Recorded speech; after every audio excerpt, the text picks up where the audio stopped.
ایک دوسرے کے احترام کا، محبتیں اور نسبتیں نبھانے کا دور تھا، آج کی طرح کا دور نہیں تھا نفرتیں بڑھانے کا۔ کتنی محبت ہوگی جی بے شک۔ جنازہ تو آدمی اسی سے پڑھواتا ہے نا جس کو بڑی اعزاز و اکرام وہ دیتا ہے۔ جی وہ حدیث میں حضرت ابان بن عثمان تھے، اس وقت وہ والی مدینہ بھی تھے، گورنر تھے وہاں کے، آپ کے وصال پہ گئے فغسلہ فکفنہ، آپ کو غسل بھی دیا، آپ کو کفن بھی دیا، فحملہ، پھر آپ کے جنازے کے ساتھ چلے۔ اور اس میں ایک آگے یہ بھی روایت پائی جاتی ہے کہ بڑی کثرت سے لوگوں نے آپ کے جنازے میں شرکت کی، پھر آپ نے دفنہ، پھر آپ کو قبر میں اتارنے کا کام بھی انہوں نے، حضرت ابان نے کیا، حضرت عثمان کے جو صاحبزادے تھے، والی گورنر تھے مدینہ۔ اور پھر اس کے بعد انہوں نے فرمایا کہ واللہ انت شریف لا شر فیک۔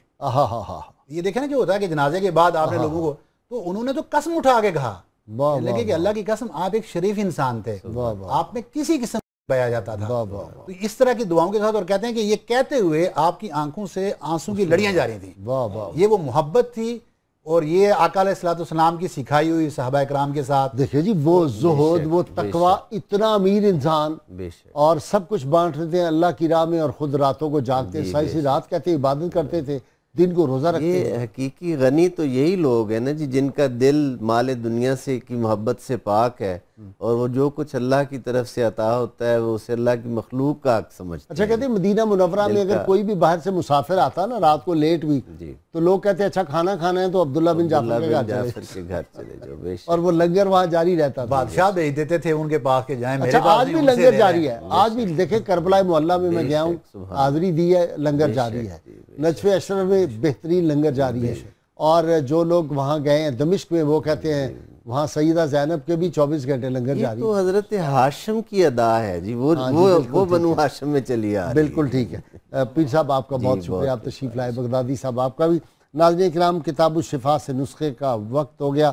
جادو اور سحر کے خاتمے کے لیے سورہ اعراف کی آیات نمبر 118 تا 122 اور سورہ طٰہٰ کی آیت نمبر 69، جبکہ سورہ یونس کی آیات 80 تا 82 کا 21 دن تک صبح و شام اگر 41 بار تلاوت کی جائے تو سحر اور جادو کا خاتمہ ہو جاتا ہے۔ بالکل اثرات اس گھر میں نہیں ہوتے، نہ اس انسان پہ ہوتے ہیں۔ شرط یہ ہے اول و آخر 11 مرتبہ کوئی بھی درود پاک وہ ضرور پڑھیں۔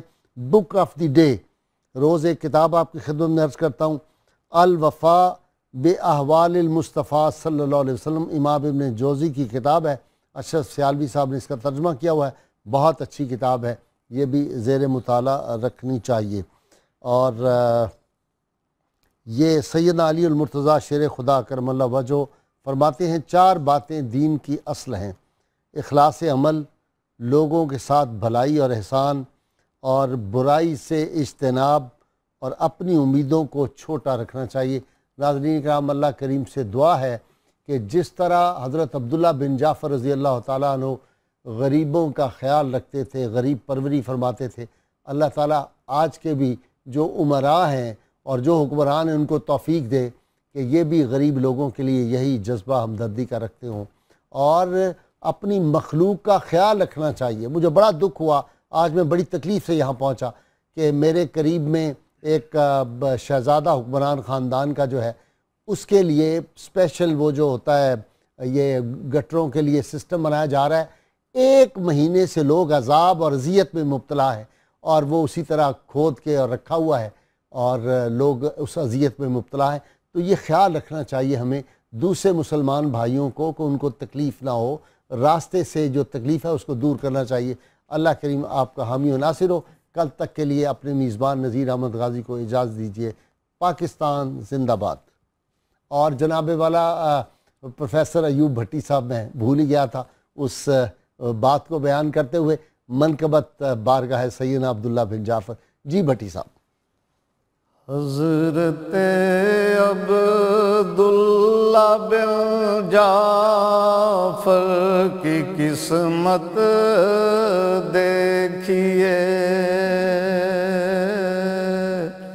حضرت عبداللہ بن جعفر کی قسمت دیکھیے،